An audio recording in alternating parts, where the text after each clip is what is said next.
सभी भक्तों को मेरा जय श्री राम।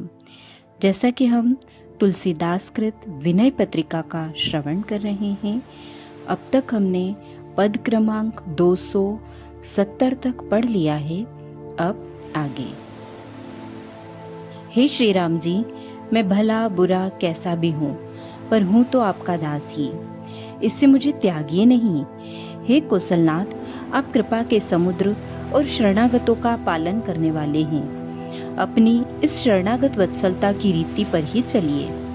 मैं तो काम क्रोध आदि दूसरों के द्वारा पहले ही बिगाड़ा हुआ हूँ। इस बिगड़े हुए को शरण में न रखकर और न बिगाड़िए। आप तो सदा ही सबकी सब तरह से सुधारते आए हैं, अब मेरी भी सुधार दीजिए। मुझे अपनाने में जगत आपकी हंसी करेगा।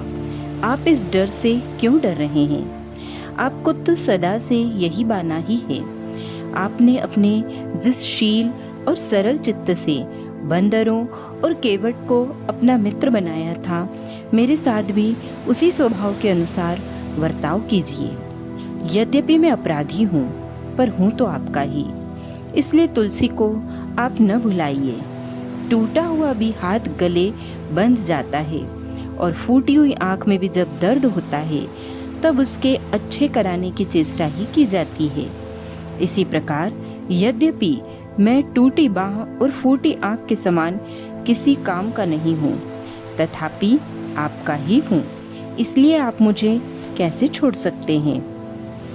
हे श्री राम जी, आप मुझ पर मन मैला न कीजिए, मेरी ओर से अपनी नजर न फिराइए। मुझको दोषी समझकर न तो क्रोध कीजिए और न अपनी कृपा दृष्टि ही हटाइए। हे नाथ, सुनिए, इस लोक और परलोक में आपको छोड़कर मेरा कल्याण करने वाला कोई दूसरा नहीं है। मुझे गुणहीन, नालायक, आलसी, नीच और दरिद्र और निकम्मा समझकर जगत के स्वार्थ के संगियों ने तिजारी के टोटके की तरह छोड़ दिया, और फिर भूल कर भी पलटकर मुझे नहीं देखा। स्वार्थ छूटते ही ऐसा छोड़ दिया कि फिर कभी याद तक नहीं किया। मुझे भक्तिहीन, वेदोक्त मार्ग से बाहर एवं कलयुग के पापों से घिरा हुआ देखकर हे नाथ, देवताओं ने भी छोड़ दिया। इसमें उनका कोई अन्याय भी नहीं है, क्योंकि मैं सभी का अपराधी हूँ। मैं तो बस आपके नाम की ओट लेकर पेट भर रहा हूँ, इतने पर भी आपका दास कहलाता हूँ, और यह बात सारा संसार जान गया है। अब आप ही विचार कीजिए कि संसार बड़ा है या वेद। वेदों की विधि को देखते तो मैं आपका दास नहीं हूँ, परंतु जब संसार मुझको आपका दास मानता और कहता है, तब आपको भी यही स्वीकार कर लेना चाहिए। तुलसी का भला तो जब कभी होगा तब आपके ही द्वारा होगा। आखिर जब आपको मेरा कल्याण करना ही पड़ेगा, तो शीघ्र ही कर देना उत्तम है। मैं आपकी भलैया लेता हूँ। यदि आप देर करेंगे तो यह गरीब दिन पर दिन बिगड़ता ही जाएगा, तब सुधारने में भी अधिक कष्ट होगा। इसलिए मुझे शीघ्र ही अपना लीजिए। हे नाथ, आपको छोड़कर मैं और किससे कहूँ? मेरा हितू और कौन है? हे दीन बंधो, आपके सिवा सेवक पर, मित्र पर, दुखिया पर और अनाथ पर स्वभाव से ही किसकी कृपा है? आपकी नजर से ही बहुत से पापी इस संसार सागर से बिना ही नाव और बेड़े के तर गए। हे राम जी, आपने कृपा से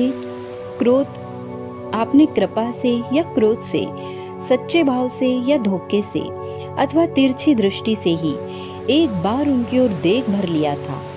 इन दृष्टियों में जो आपको अच्छा लगे उसी दृष्टि में जल्दी देख लीजिए।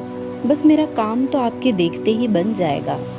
बात यह है कि तुलसीदास को अब अपना लीजिए, इसमें देर न कीजिए, क्योंकि अब जीवन का अंत बहुत ही समीप आ गया है। हे देव, कहाँ जाऊं? मुझ दुखी दीन को कहाँ ठौर ठिकाना है?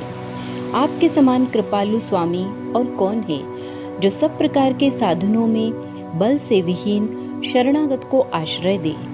आपको छोड़कर संसार में जो दूसरे मालिक हैं, वे तो धनी, गुणवान यानी सद्गुण संपन्न और भली भांति सेवा करने वाले सेवक को ही अपनाते हैं। मैं न तो धनवान हूँ, न मुझ में कोई सद्गुण है, और न मैं भली भांति सेवा करने वाला हूँ।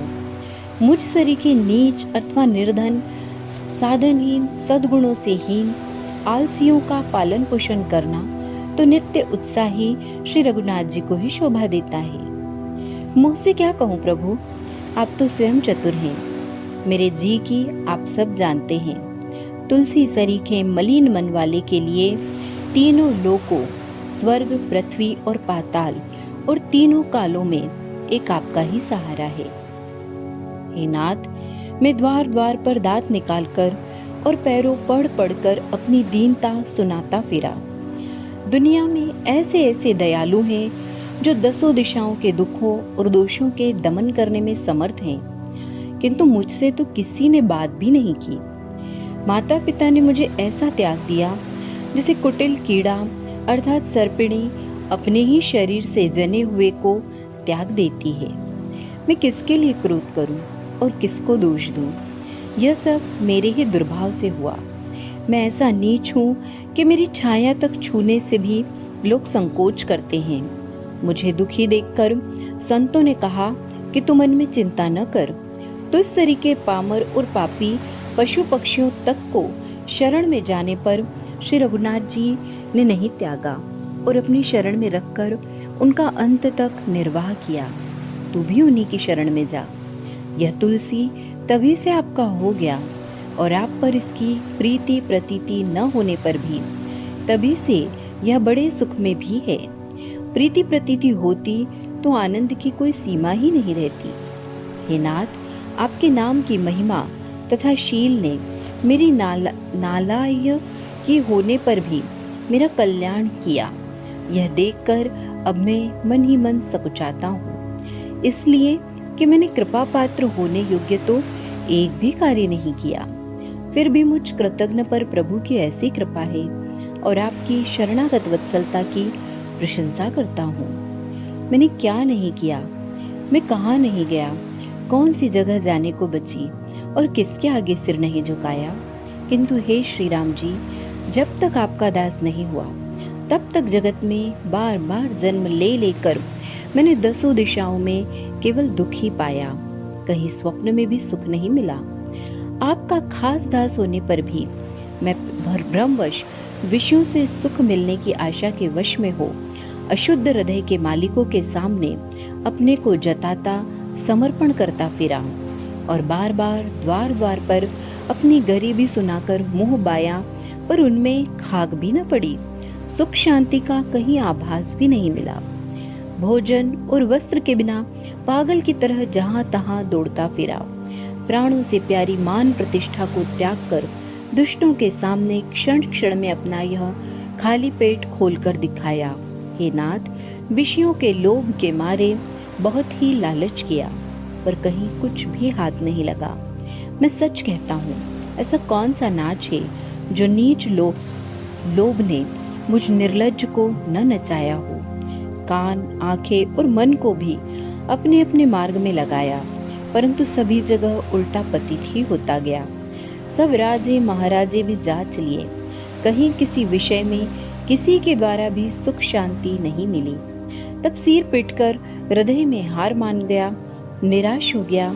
इसी से अब घबराकर आपके चरणों की शरण तक कर आया हूँ, क्योंकि इसी में मुझे अपना हित दिखाई देता है। हे दशरथ कुमार, आप ही समर्थ हैं, तीनों लोक में आपका ही यश गाया जाता है। तुलसी आपके चरणों में प्रणाम कर रहा है, इसकी ओर देखिए। मैं आपकी बलियां लेता हूँ। आपकी विरदावली ने ही मुझे वाह और वचन देकर बुलाया है। आपके पतित पावन और शरणागत वत्सल विरत की देख रेख में मेरा कल्याण क्यों न होगा। हे महाराज श्री रामचंद्र जी, आपको छोड़कर मेरा सच्चा हेतु और कौन है?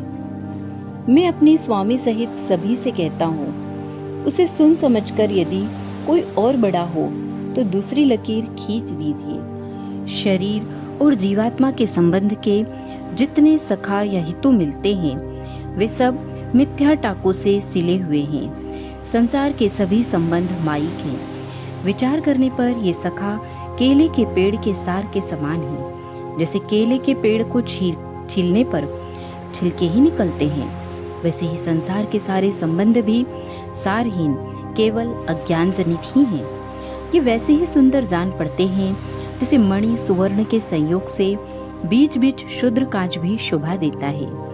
हे बाप जी, इस दीन की लिखी विनय पत्रिका को तो आप स्वयं ही पढ़िए, किसी दूसरे से न पढ़वाइए। तुलसी ने इसमें अपने हृदय की सच्ची बातें ही लिखी है। इस पर पहले आप अपने दयालु स्वभाव से सही बना दीजिए, फिर पीछे पंचों से पूछिए। हे पवन कुमार, हे शत्रुघ्न जी, हे भरतलाल जी, हे लखनलाल जी, अपने अपने अवसर से मौका लगते ही इस दीन तुलसी को याद करना। मैं आप लोगों की बलैया लेता हूँ। आपकी कृपा पूर्वक ऐसा करने से इस सर्वथा दुर्बल दास की आशा पूरी हो जाएगी। श्री रघुनाथ जी मेरी पत्रिका पर सही कर देंगे। राज दरबार में सच्चे साधुओं की तो सभी अच्छी कहते हैं, इसमें क्या विशेषता है।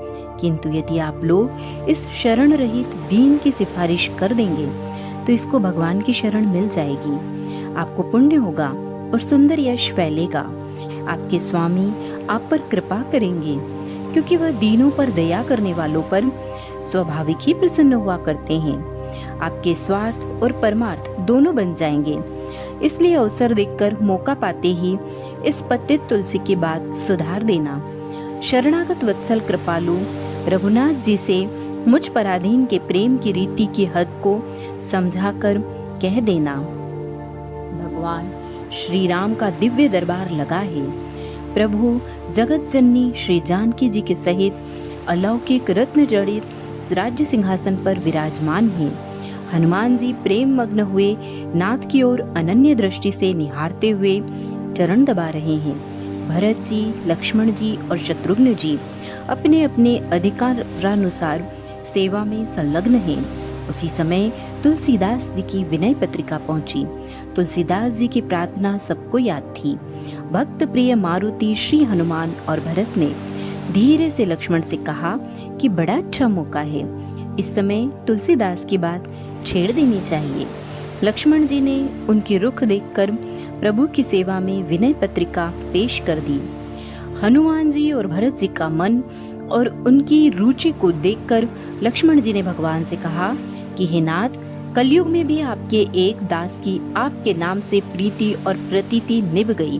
देखिए, उसकी यह सच्ची विनय पत्रिका भी आई है। इस बात को सुनकर सारी सभा एक मत से कह उठी कि हाँ, यह बात सर्वथा सत्य है। हम लोग भी उसकी रीति जानते हैं। गरीब निवाज भगवान श्री राम जी की उस पर बड़ी कृपा है। स्वामी ने सबके देखते देखते उस गरीब की बाह पकड़कर उसे अपना लिया है। सबकी बात सुनकर श्री राम जी ने मुस्कुरा कर कहा कि हाँ, यह सत्य है, मुझे भी उसकी खबर मिल गई है। श्री जनक नंदनी जी कई बार कह चुकी होगी, क्योंकि गोसाई जी पहले उनसे प्रार्थना कर चुके हैं। बस फिर क्या था। अनाथ तुलसी की रची हुई विनय पत्रिका पर श्री रघुनाथ जी ने अपने हाथ से सही कर दी। अपनी बात बनने पर मैंने भी परम प्रसन्न होकर भगवान के चरणों में सिर टेक दिया, सदा के लिए शरण हो गया। श्री सीता राम चंद्र चरणार्पणमस्तु। यही हमारी तुलसीदास जी द्वारा रचित विनय पत्रिका पूरी हुई। सभी भक्तों को जय श्री राम।